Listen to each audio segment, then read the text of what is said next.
Greetings and welcome to another Impressions video here at Words About Games, and today we're going to be looking at Sayonara Wild Hearts.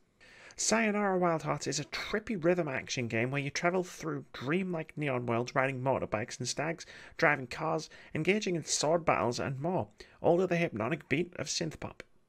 You play as a young woman who has her heart broken, which also disrupts the balance of the universe. She finds her other self, a master biker called the Fool, and sets off on a quest to restore the harmony of the universe. It's as trippy as it sounds, and looks. Sayonara Wild Hearts is one of the most gorgeous games I've played all year, oozing style thanks to its sublime stylistic art style and neon-infused backdrop. Developer Simorgo seem to have been aiming to create a hypnotic, otherworldly experience here, and they absolutely nailed it. I only spent a short time with the game, but thanks to the wonderful art, that time was one of the most memorable hours and change I've spent with a game so far in 2019. The art is only half the story though. The store page for the game describes it as a pop album video game, and my word, is that an accurate description. The custom-written synth-pop soundtrack fuses so perfectly with the trippy visuals, and Sayonara Wild Hearts offered me an experience unlike anything I've had with a video game in years. I talk a lot about immersion on this channel when I'm breaking down games, and this was the most immersed I've been in a game in a long while. If you're watching the footage accompanying this video, then you'll probably have noticed that I'm not very good at the game. I'd spent a lot of time in the opening stages treating it like a runner game, trying to dodge and avoid obstacles as they were coming towards me. But Sayonara Wild Hearts isn't that kind of a game. It's a rhythm game. During a level which switched back and forth between two different dimensions, where I was trying to memorize incoming obstacles, I was dying constantly.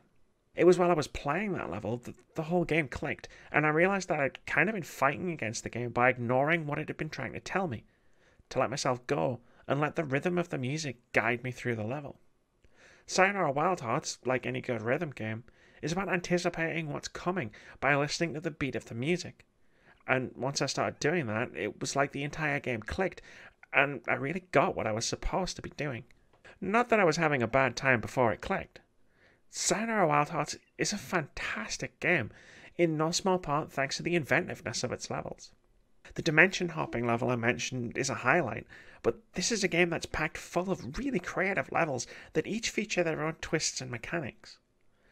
While the basics are the same throughout, moving to the rhythm, collecting hearts to bump your score, and hitting some QTEs, the game puts you into an entirely new situation whenever you move on to the next level, which really helps keep the game fresh and make every level feel special. Every part of the game is awesome in its own right, the music, the art, the level design, but it all comes together brilliantly to create a truly memorable experience. My only complaint is that I wish there was more of it, given that I cleared every level in a little over an hour. There's a ton of replayability built into the game, and I've definitely dove back into a few of its levels, but one of the biggest highlights of the game for me was in seeing what crazy new mechanics were waiting for me next, so it was a little disappointing that the game was over so quickly. Not disappointing enough for me to wholeheartedly recommend Sayonara Wild Hearts, however. This is one of the coolest things I've experienced all year. The neon-infused art, amazing soundtrack, and wonderfully creative levels are a tremendous package, and there were multiple moments where all three came together and left me in actual awe. Plunging through its trippy world has been one of my favourite experiences all year, and I highly recommend that you check it out. Thank you very much for watching this video. If you've enjoyed it, please leave us a comment, like, or subscribe to the channel if you haven't already. We've got tons of awesome videos coming every week, including review impressions, indie game of the week, debate-driven top 5 lists, video essays, and our weekly podcast where we discuss games, gaming culture, and the games industry. We also stream 3 times a week at twitch.tv/wordsaboutgames. But most importantly, have a fantastic day.